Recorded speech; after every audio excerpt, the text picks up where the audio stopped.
이 시간엔 마태복음 6장 22절과 24절의 본문을 가지고 두 눈과 한 눈이라는 제목으로 주시는 하늘의 양식을 여러분과 이 시간에 함께 나누겠습니다. 먼저 본문을 읽어보겠습니다. 눈은 몸의 등불이니 그러므로 내 눈이 성하면 온몸이 밝을 것이요 눈이 나쁘면 온몸이 어두울 것이니 그러므로 내게 있는 빛이 어두우면 그 어두움이 얼마나 하겠느냐. 한 사람이 두 주인을 섬기지 못할 것이니 혹은 이를 미워하며 저를 사랑하거나 혹 이를 중히 여기며 저를 경히 여김이라.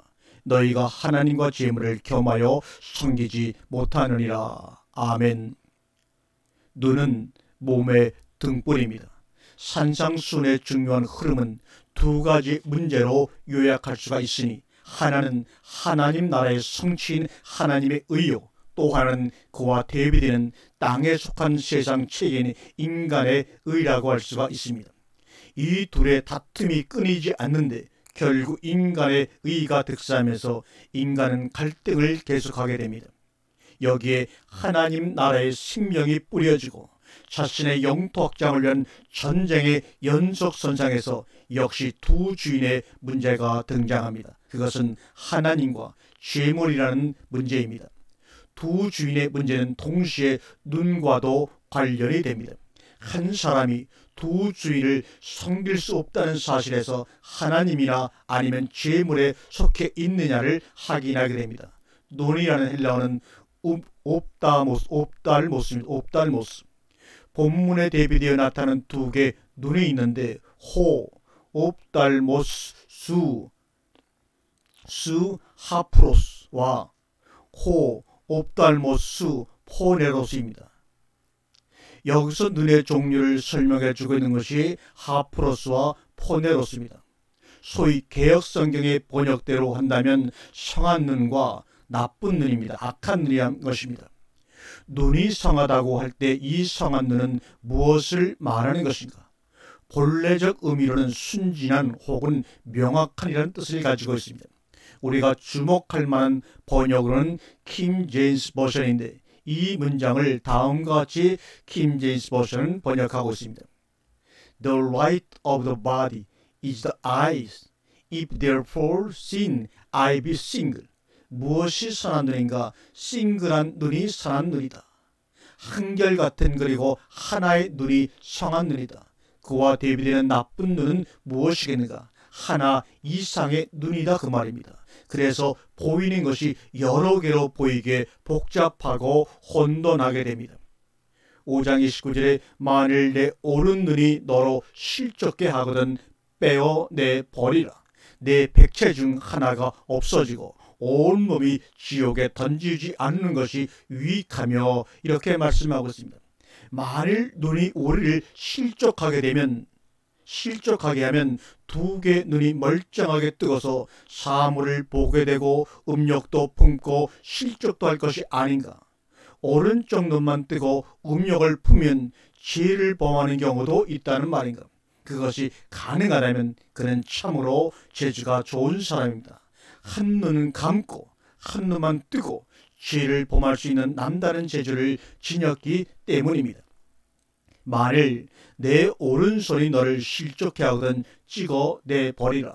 내 백체 중 하나가 없어지고 온몸이 지옥에 던지우지 않는 것이 유익하리라. 일을 할 때 한 손으로만 일하는 사람이 있습니까? 그것이 가능할까요? 그것이 가능하다면 애초에 하나님이 하나의 손만 지으셨을 것입니다. 오른쪽 손이면 충분할 테니까. 그러나 그렇게 할 수 없도록 만들어진 것이 기본입니다. 두 손과 두 발과 두 눈으로 일도 하고 사물도 보고 움직이도록 되어 있는 것이 바로 하나님이 창조한 우리 몸의 정상입니다. 한 눈으로 죄를 범할 수는 없다는 말입니다. 이 말은 다시 말하면 성경이 엉뚱한 말씀을 하고 계신 것이 아니라 성경을 읽는 이들이 도무지 상식적으로 기록되어 있지 않는 말씀들에 대하여 공부해 보기를 거절하고 상식적으로 이해되지 않는 해석과 적당히 비상식적인 말씀을 그냥 비상식적으로 상식하여 억지 적용하려 한다는 것입니다.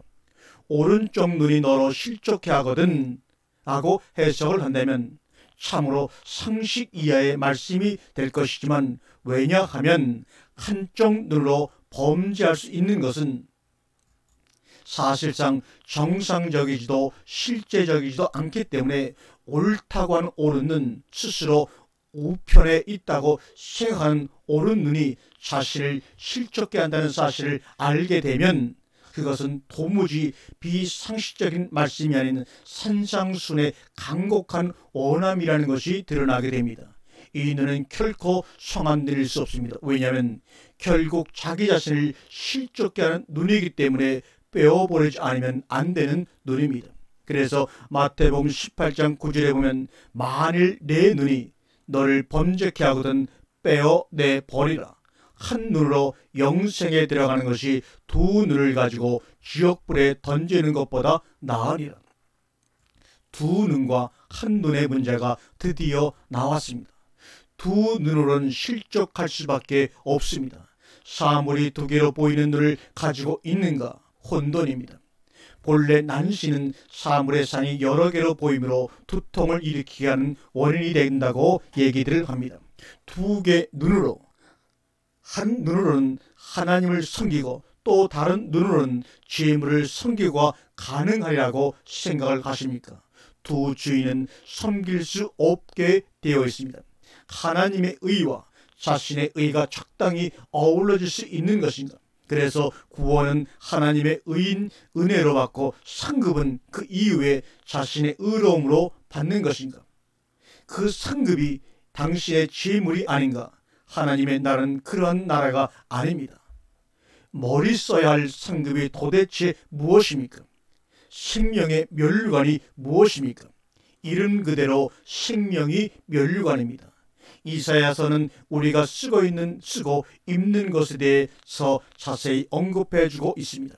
한번 읽어보겠습니다. 의로 호심경 갑옷을 삼으시며 구원을 그 머리에 써서 투구를 삼으시며 보수로 속옷을 삼으시며 열심을 입어 겉옷을 삼으시고 그들의 행위대로 갚으시되 그 대적에게 분노하시며 그 원수에게 보응하시며 섬들에게 보복하실 것이라. 이사야 59장 17절과 18절의 말씀입니다. 또한 이사야 61장 3절의 말씀을 읽습니다. 무릇 시온에서 슬퍼하는 자에게 화관을 주어 그 죄를 대신하며 희락의 기름으로 그 슬픔을 대신하며 찬송의 옷으로 그 근심을 대신하시고 그들로 의의 나무 곧 여호와의 심으신 바 그 영광을 나타낼 자라 일컬음을 얻게 하려 하심이니라 말씀합니다. 구원받은 이후 자신의 의를 행함으로 상급을 받고 면류관을 얻어 쓸 것이라는 신앙관, 오늘날 기독교의 가장 큰 명패 중에 하나가 바로 이와 같은 상급과 관련된 잘못된 교리입니다. 그러니까 구원은 얼렁뚱땅 믿음으로 사실 믿음이 무엇인지도 모르면서 받아놓고 이제는 열심과 충성만 남아있다고 생각을 합니다. 왜냐하면 그것이 상급으로 주어질 목이며 그리고 남은 삶의 목으로 남아있는 것이고 그러는 동안 성화가 될 터이니 이렇게 생각을 합니다. 그렇게 되면 바울이 말하는 행위로 이렇게 될 수 없다는 선에도 상충되지 않을 뿐더러 야고보서 행함이 없는 믿음은 죽은 믿음이라는 말씀에도 처척이 안 된다고 생각하는 인간의 일석이조의 효과를 거둘 수 있는 것이 바로 상급교리요 성화교리입니다. 바로 이와 같은 것이야말로 두 개 눈을 가지고 있는 결과들입니다. 이사야가 머리에 쓰게 되는 것은 무엇이라고 말하고 있습니까? 그리고 입게 되는 속옷과 겉옷은 무엇입니까? 마태복음 1장 40절에 너를 숭사하여 속옷을 가지고자 하는 자에게 겉옷까지도 가지게 하며 라는 말씀은 무슨 말씀입니까? 생각해 보아야 할 일입니다. 이 모든 것들이 눈에서 파생되는 문제들입니다. 그래서 눈은 자신을 실족하게도 하고 그리고 자신을 구원하게도 합니다. 자신의 의를 주장하고 있는 한은 그리고 그렇게 하나님을 보고 성경을 보고 있는 눈을 가지고 있는 동안에는 이웃을 사랑할 수가 없습니다. 만물을 보되 여러 개로 보일 수밖에 없습니다. 무엇이 중요하게 보이는가 하면 바로 그와 같은 자신의 소유인 재물이 중요하게 보이며 섬기게 되는 것입니다. 아무리 하나님을 소리 높여 부른다 해도 보이는 눈이 그러하다면 그 하나님은 금수와 버러지만도 못한 하나님인 재물을 하나님으로 전략하고 자신은 주인의 재물이 됩니다. 정작 하나님은 그에게서 정히 여기게 될 뿐입니다. 나쁜 눈이란 무엇인가? 그것은 포네로스 눈입니다. 악한 눈입니다. 말 그대로 선악에 속해 있는 눈이 악한 눈입니다. 선악에 속해 있다는 말이 무엇입니까? 모든 우주 만물을 선악의 관점으로, 이언론의 관점으로 파악할 수밖에 없고 상대적인 세계로밖에 볼 수 없는 눈을 말합니다. 상대적인 세계는 비교의 세계이며 두 개 이상의 희비를 반복하는 복잡한 눈의 세계를 말하고 있는 것입니다. 결국 하나로 표현하면 악한 눈이지만 이 눈은 매우 복잡한 눈입니다. 시시때때로 변화하는 눈입니다. 문화와 가치의 변화에 따라 선악의 기준이 달라지게 되는 눈입니다. 성경의 역사에서 살펴봅니다. 성경의 역사는 눈싸움이라고 해도 과언이 아닙니다. 창세기 3장 5절과 7절이 그것을 증명해 주고 있습니다. 너희가 그것을 먹는 날엔 너희 눈이 밝아 하나님과 같이 되어 선악을 알 줄을 하나님이 아시니라. 여자가 그 나무를 본즉 보안직도 하고 지혜롭게 할 만큼 탐스럽게 단 나무인지라. 여자가 그 실과를 따먹고 자기와 함께한 남편에게 주매 그도 먹은지라. 그들의 눈이 밝아 자기들의 몸이 벗은 줄을 알고 무화과 나무에 풀렸고 치마를 하였더라. 나무를 본즉 보암직도 하고 지혜롭게 할 만큼 탐스럽게 보이는 눈, 그렇게 보고 있는 눈은 무엇이며 실과를 먹은 후 밝아진 눈은 어떤 눈입니까? 밝아진 후에 보게 되는 것은 자신의 벌거벗은 몸밖에는 보지 못하니 하나님의 영광에 대해는 철저히 가려진 눈이요 자기 자신에 대하여는 환하게 볼 수 있어서 부끄러움을 면할 수 없는 눈이 되어버렸습니다. 밝아져서 이전에 보지 못하던 것을 보는지는 모르지만 악한 눈이 되어버렸습니다. 부끄러워할 이유가 없는 것을 부끄럽게 보는 눈만 되어버린 것입니다. 그리고 부끄러운 것을 조금 덜 부끄럽게 하기 위해서 자기 의의 옷으로 치장하고 목에 힘을 주며 다른 사람을 심판하고 있는 모습이야말로 빼어버려야 할 눈이요 들보입니다. 에스겔 6장 9절의 말씀을 한번 보세요. 너희 중에 피한 자가 사로잡혀 이방인 중에 있어 나를 기억하되 그들이 음란한 눈으로 우상을 섬겨 나로 근심케 한 것을 기억하고 스스로 한탄하리니 이는 그 모든 가증한 일로 악을 행하였습니다. 음란한 눈과 우상은 하나로 연결됩니다. 아니 바로 하나입니다. 이사야 64장 6절에 대저 우리는 다 부정한 자 같아서 우리의 의는 다 더러운 옷 같으며 우리는 다 쇠피함이 잎사귀 같으므로 우리의 지약이 바람같이 우리를 몰아가나이다. 그래서 눈이 악하면 온몸이 어두울 것이니 그러므로 내게 있는 빛이 어두우면 그 어두움이 얼마나 하겠느냐 말씀하시는 겁니다. 이 말씀에서도 번역에 문제점이 지적되지 않을 수 없는데 빛이 어두우면의 부분만을 살펴보면 그것은 영문법으로 보면 1형식 문장이 아닌 2형식 문장입니다. 어두움, 아코토스는 주격보로서 내 안에 있는 빛이 어두우면이라고 해야 맞습니다. 빛이 곧 어둠이라는 말이 됩니다. 즉 악한 것, 어두움을 빛으로 삼고 사는 것을 의미합니다. 세상의 가치체계가 그들의 빛이 되는 경우를 말합니다. 그러한 어두움을 빛으로 삼고 사는 삶이 어떠하겠냐는 반문입니다. 어두움을 빛으로 삼고 사는 이들에게 어둠의 정도는 더 말할 나위가 없겠습니다. 심지어 마태복음 20장 품꾼과 포도원의 비유에 등장하는 주인과 품꾼에 대하여 이러한 얘기가 있습니다. 15절입니다. 내 것을 가지고 내 뜻대로 할 것이 아니냐. 내가 선함으로 내가 악하게 보느냐. 주인의 선을 악한 것으로 볼 수밖에 없는 품꾼의 그 눈. 그러나 오늘의 품꾼들은 여전히 주인의 처사는 옳지 못하며 불공정한 악한 행위라고 질타합니다. 불공정 거래를 하고 있을 뿐이며 분배 정의에도 어긋난다고 부르짖습니다. 다만 주님께서 그러한 비유를 들었다는 이유로 그렇게 대놓고 말하지 않고 있는 것뿐입니다. 그러나 그들의 삶이, 우리의 삶이 그렇게 말하고 있습니다.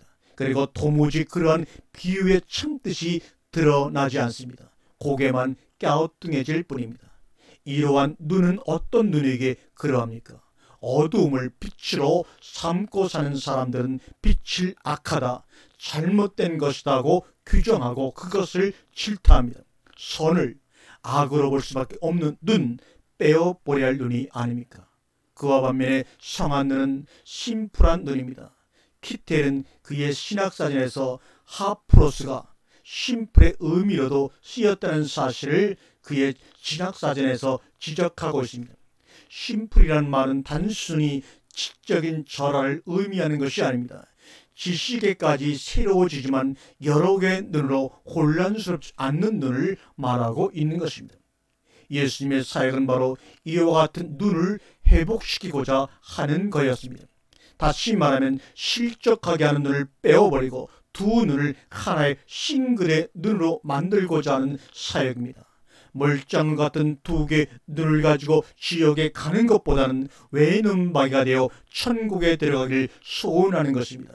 두 발을 가지고 실족하기보다는 절름발이가 되어 천국에 가는 것이 훨씬 낫기 때문입니다. 그래서 신앙생활 한다는 것은 절름발이가 되는 것이요 외눈박이 장애자가 되는 것입니다. 세상의 눈으로 보는 신앙인은 정상이 결코 아닙니다. 세상이 가지고 있는 눈을 빼어버리고 살기에 미친 자임에 틀림이 없습니다. 세상은 온통 누가 큰 자인가를 경쟁하는 것이요 크고자 하는 관심밖에 없는 것인데, 이것이 눈밖에 있는 것이라는 말은 세상에 대하여 이미 나고자가 된다는 말입니다. 이제는 도리어 세상의 눈밖에 나는 것입니다. 그러나 예수를 따라다니던 제자들조차 천국에서 누가 크니까 묻는 것을 보면 참으로 이러한 눈을 빼어버리기란 쉽지 않은가 봅니다. 예나 지금이나 종교인들은 모두가 큰 자가 되고자 경쟁하고 있습니다. 천국에 좀 더 큰 자가 되고자 저렇게 야단들입니다. 그럴 때마다 바셀론자들의 혹세 무미는 더욱더 기승을 부리는 것입니다. 마태복음 8장 16절과 18절 말씀을 봉독합니다. 무리들에게 떡 7개를 가지고 약 4,000명을 먹이시는 이적을 행하신 후 바리새인들이 하늘로 쏘는 표적을 요구할 때 예수는 이렇게 말씀하십니다. 이 세대에게 표적을 주지 아니하리라고 하십니다. 그리고 나서 제자들에게 바리새인들의 누룩을 경계하는 장면이 바로 지금 마태복음 8장 16절과 18절의 말씀입니다. 읽습니다. 제자들이 서로 의논하기를 이는 우리에게 떡이 없음이로다 하거늘 예수께서 하시고 이르시되 너희가 어찌 떡이 없음으로 의논하느냐. 아직도 알지 못하며 깨닫지 못하느냐. 너희 마음이 둔하냐. 너희가 눈이 있어도 보지 못하며 귀가 있어도 듣지 못하느냐. 또 기억지 못하느냐고 책망하십니다. 이러한 본문의 탄식 후에 바로 등장하는 사건이 벳세다의 소경을 고치는 장면입니다.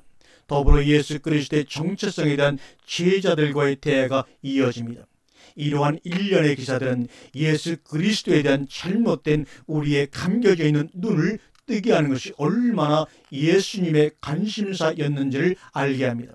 그것은 결국 이론이나 어떤 이적을 행함으로도 되지 않습니다. 예수 그리스도의 십자가 사건을 통해서만이 우리의 눈이 띄어지게 됩니다. 잘못된 눈을 빼어버리는 작업은 동시에 눈을 뜨게 하는 작업입니다.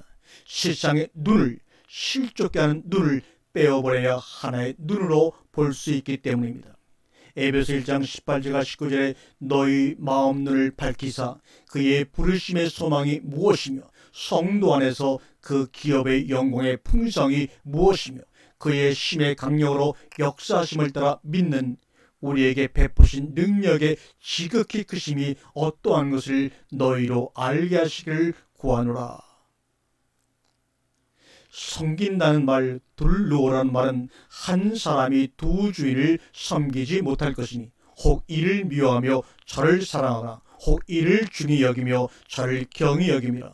너희가 하나님과 재물을 겸하여 섬기지 못하느니라. 섬기다, 둘루오라는 말을 자세히 우리가 살펴볼 필요가 있습니다.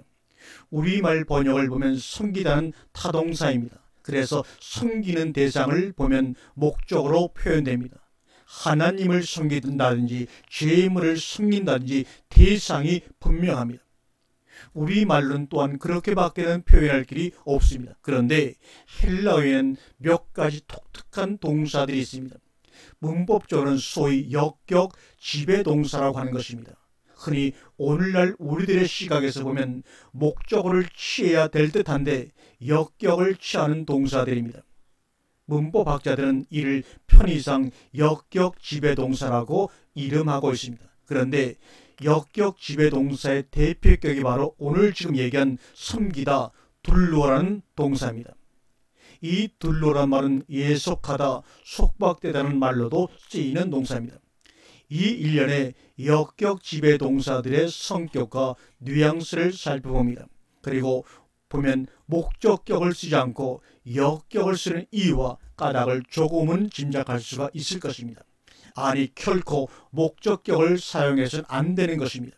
우리들이 목적으로 번역할 수밖에 없는 언어의 제약성이 도리어 문제입니다. 섬긴다는 말은 공경한다거나 받는다는 의미보다는 예속된다는 의미입니다. 다시 말하면 속박된다는 의미를 갖고 있습니다.